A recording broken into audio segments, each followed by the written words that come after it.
Hey guys, how's it going? It's your boy, Big Blue Dude 97 here, coming at you with another manga chapter review for Dr. Stone, manga chapter Z equals 157, titled Same Time, Same Place. And let me just say this, what I wasn't expecting with this chapter is that we're actually continuing with the flashback. We're not continuing with the flashback of how Dr. Zeno and not Dr. Senku, but, well, he could be a doctor eventually, but how Senku and Dr. Zeno met. But we're actually going to continue this flashback to a little bit before the petrification of humanity the first time around, where we're going to get a little bit more context on how the world reacted and get a little bit of confirmation of what Senku was doing at the time with the things that he was doing at the beginning of the chapter. But before we get into the manga review, I would like to ask all of my viewers to subscribe to my channel, leave a like on this video if this is something that you're looking more into for this channel, as well as leave a like on the video, comment, do all of that. And with that little plug out the way, let's get started with this manga chapter review.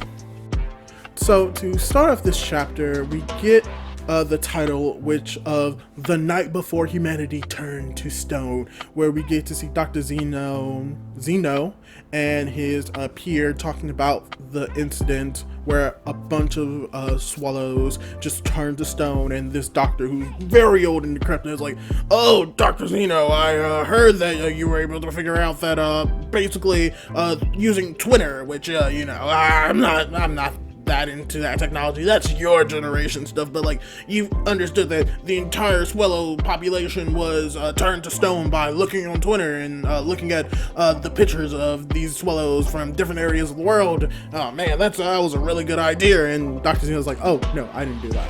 No, it was this teenager in Japan that did that." So he doesn't indicate that the teenager is Senku, but from what we see on this page, yes, it was obviously Senku. He went through Twitter, which makes sense. We get a little bit more establishment of like, it's specifically like our time. Like, we kind of took a guess that the beginning of Dr. Stone took place in like our world during our time when it was officially released, but we get a little bit more confirmation of that with Twitter, which, makes sense. But we get a little bit of confirmation that Senku used Twitter, looked through the entirety of Twitter apparently for these photos, and was able to make a distribution, most likely a bell curve, of the population of swallows and compared it to like predicted populations of swallows around the world, and came to the conclusion that, oh yeah, all the swallows in the world turned to stone. So that is a little bit of confirmation from there. But immediately from there, we obviously get the title drop of this chapter, and we actually cut over to the Centers for Disease Control and Prevention, the CDC. So ironically enough, we spend a lot of this chapter in America, so America, fuck yeah. Except probably now when this video is coming out with the disease, which there's a reference to current political ties in this chapter that I was not expecting from Dr. Stone, but I should have seen it coming.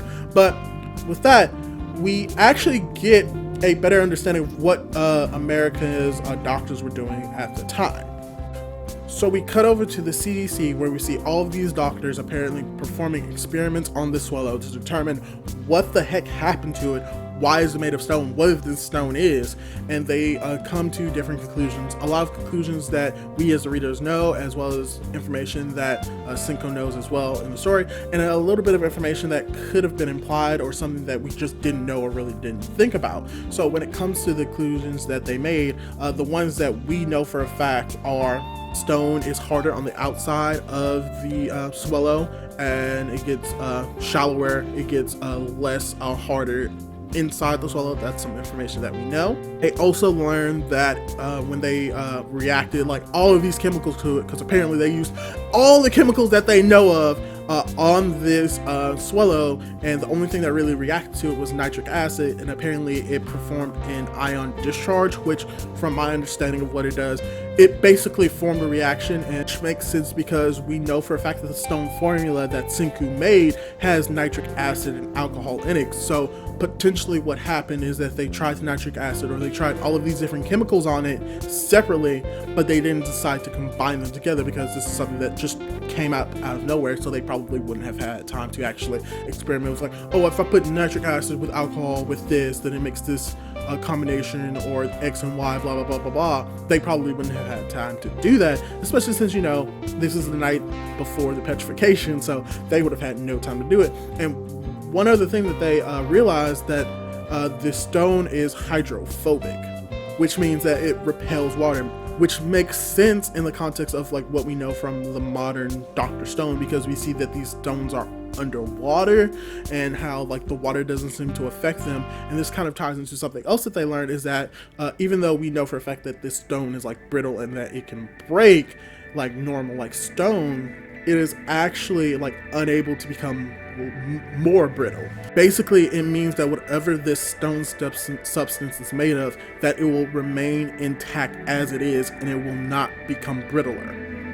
So we also get the reveal of what this stone is made of, which would be gold, iron, nitrogen, and carbon. And the thing that I find interesting about this is because we as humans, as well as a lot of living organisms, we are composed of some parts iron, some parts nitrogen, some parts carbon, mainly carbon.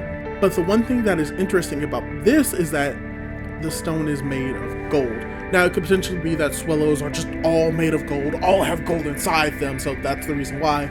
But from my understanding of like organic chemistry and like how organisms are made, gold does not seem to be like really any form of material that makes up human carbon life form. So that is something interesting that we learned from the doctors experimenting on the swallow. Hey guys, future me here to correct stupid past me. So yeah, I realized while editing this video that people and possibly sparrows do have minute amounts of gold inside of them. So you have some gold inside of you. You're worth something. I'm happy about that.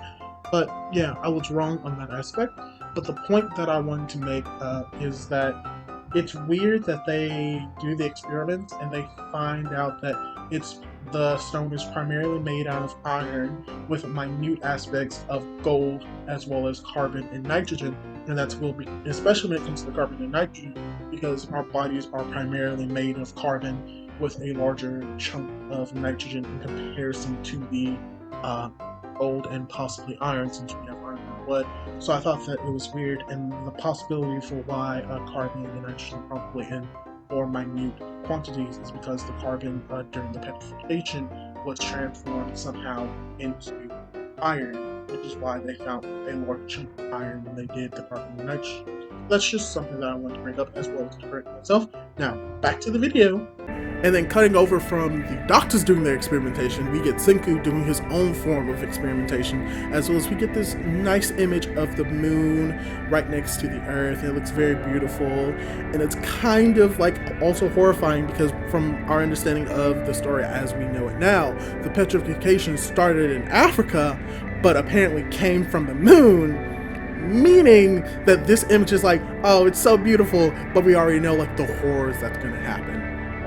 So we have Senku experimenting on this swallow, and let me just say, like, from what we know now, things that are petrified do have like brainwaves, and this is something that later on Dr. Zeno discovers.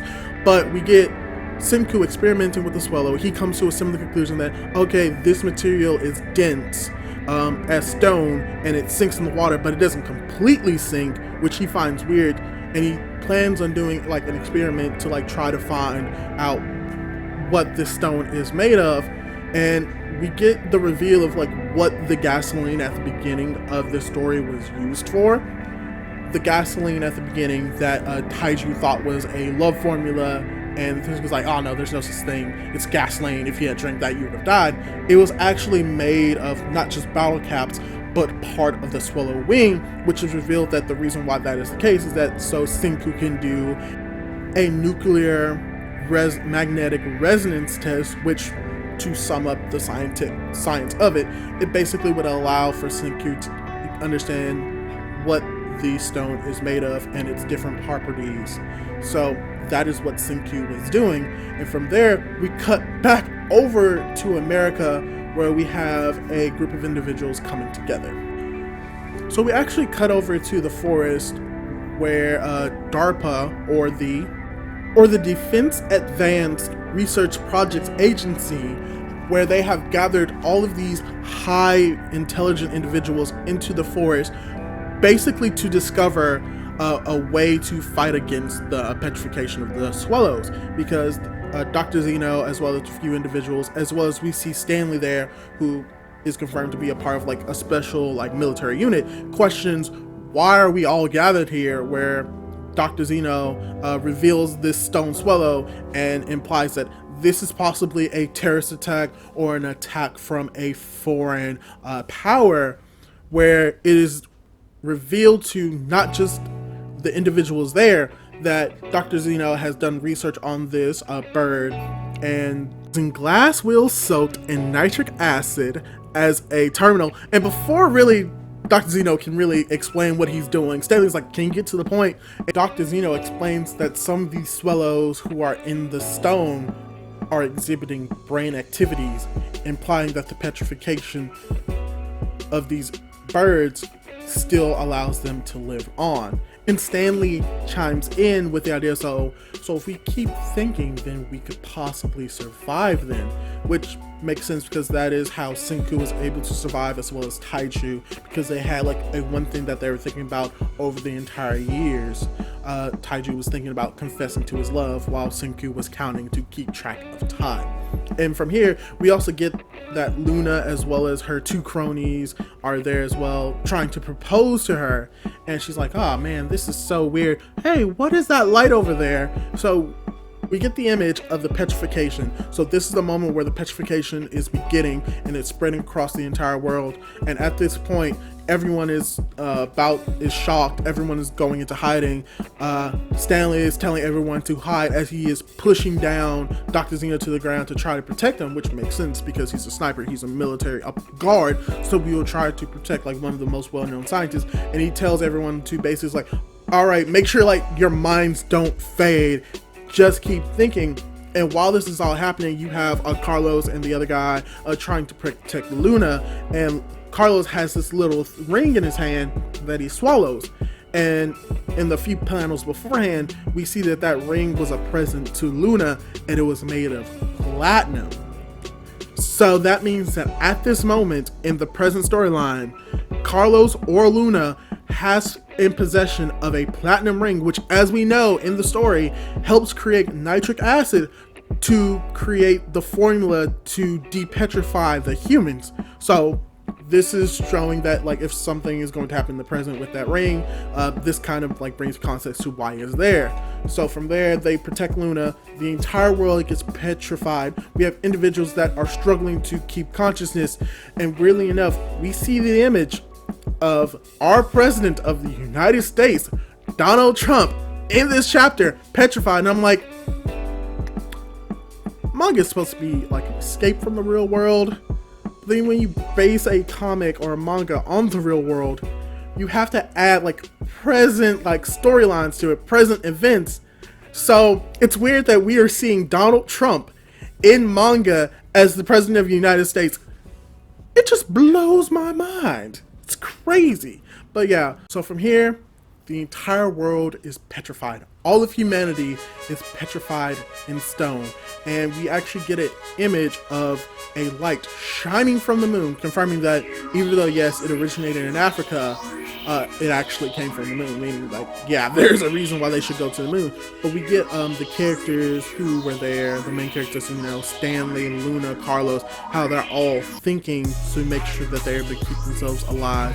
How we have Luna who's like, I'm a swell gal, I'm a smooth operator, trying to like keep her brain functioning by like repeating that to her. And then you have Carlos who's like, I cannot let Luna die single. And then you have Stanley who's like standing there, he's like, standing here for multiple hours at a time, not moving. I'm a sniper, I can do this, as he's protecting Dr. Zeno. And from there, we get the reveal of what happened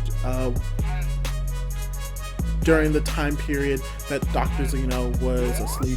He was thinking about what he's going to do once he wakes up, and the fact that they are in an area that everyone will need to survive, corn, because he said, I can use this corn for fuel, as well as like use it to raise livestock, which makes sense because corn is a good source of feed for animals, and how many of the scientists will understand this and would try to go to where the corn is. And he also makes a educated guess that the corn that they're going to get in the distant future is going to be inferior, which makes sense because the corn that we have now is completely and utterly modified genetically from like the original what corn was, which we have now yellow corn that's like all uniform, where at first corn, also known as maize, used to be multicolored. So he predicts that this corn is going to be very inferior, but he also knows that the location that he is could potentially have a chance of having non-inferior corn, and how many people will flock to that area to get it.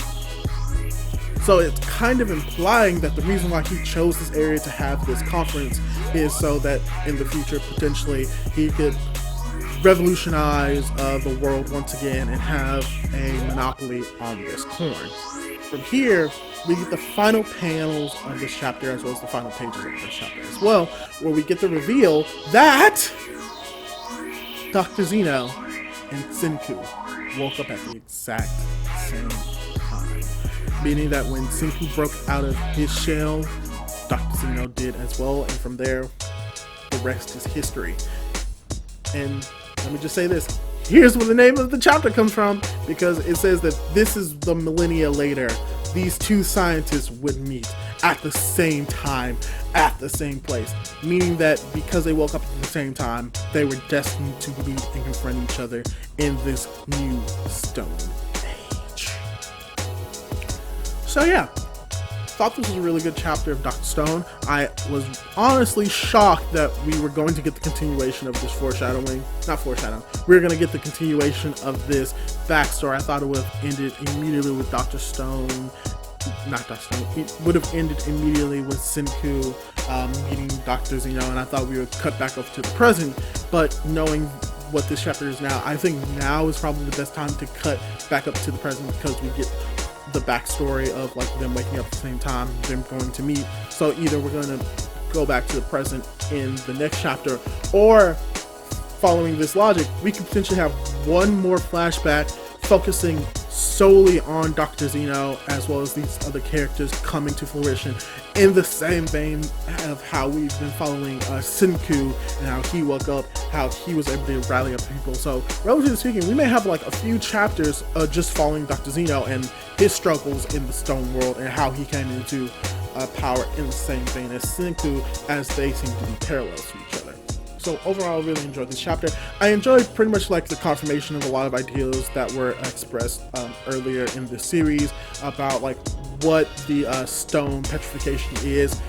We get more scientific experimentation that shows that Senku wasn't unique to what he was doing, that there are other scientists, there are other people who are doing it, and it's just really Senku just got lucky with the percentage of how much alcohol and how much nitric acid is needed for the petrification formula.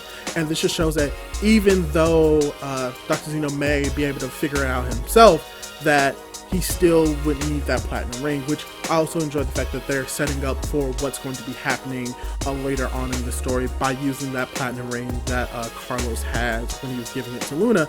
And chances are high enough Luna probably has it in the predecessor storyline, and Senku's probably going to look at it and it's like, oh, this is perfect for the petrification formula. So if anything, what I enjoy about this backstory is still like building upon the current story instead of just being a reflection of what has happened, which all backstories really should do. So like I said, overall, really love the chapter. Really enjoyed the information that was provided in it. Hopefully you liked this manga review. Hopefully you enjoyed this video. Leave a like, subscribe to my channel, leave a comment, do all of that cool jazz, and hopefully I'll be able to catch you in my next video. Bye. Woo! I forgot, but I don't have